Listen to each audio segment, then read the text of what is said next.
মহান আল্লাহ তাআলা ফেরেশতাদের নূর দিয়ে সৃষ্টি করেছেন, তবে তিনি কিভাবে ফেরেশতাদের সৃষ্টি করেছেন তা আমাদের জানা নেই। হযরত আবু হুরায়রা রাদিয়াল্লাহু তাআলা আনহু বর্ণনা করেছেন যে চতুর্থ আসমানে একটি নদী আছে যার নাম নাহর-ই-হায়াত। হযরত জিবরাইল আলাইহিস সালাম প্রতিদিন সেখানে গোসল করেন। গোসলের পর তার শরীর থেকে ৭০,০০০ নূরের কণা ঝরে পড়ে। আল্লাহ তাআলা প্রতিটি কণা থেকে একজন করে ফেরেশতা সৃষ্টি করেন। এই ফেরেশতাদের বাইতুল মাকদিসে গিয়ে একবার নামাজ পড়ার নির্দেশ দেওয়া হয়। তাদের সারা জীবনে শুধু এই একবারই নামাজ পড়ার সুযোগ হয়। এরপর তাদেরকে আসমানের একটি বিশেষ জায়গায় পাঠানো হয়। সেখানে তারা সবাই মিলে আল্লাহর তাসবিহ পড়তে থাকে।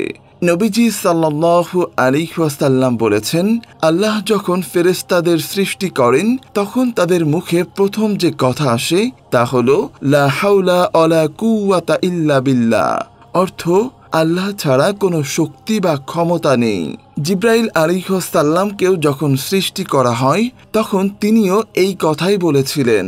জিবরাইল শব্দের অর্থ আল্লাহর বান্দা। ফেরেশতাদের মধ্যে তিনি খাদিমে রব অর্থাৎ রবের সেবক নামেই পরিচিত। তার আরও কিছু উপাধি হল আমিনুল ওহি অর্থাৎ ওহির বিশ্বস্ত বাহক, খাজানুল কুদস অর্থাৎ পবিত্রতার ভাণ্ডার, রুহুল আমিন অর্থাৎ বিশ্বস্ত আত্মা, রুহুল কুদস অর্থাৎ পবিত্র আত্মা, মুসল আল আকবার অর্থাৎ মহান বার্তাবাহক, তাওসুল মালাইকা অর্থাৎ ফেরেশতাদের সৌন্দর্য। আল্লাহ ও মানুষের মধ্যে নবী রাসূলরা যোগাযোগের মাধ্যম ছিলেন, আর নবী রাসূল ও আল্লাহর মধ্যে যোগাযোগের মাধ্যম ছিলেন জিবরাইল আলাইহিস সালাম। তিনি আল্লাহর পক্ষ থেকে ওহী নিয়ে নবী রাসূলদের কাছে পৌঁছে দিতেন।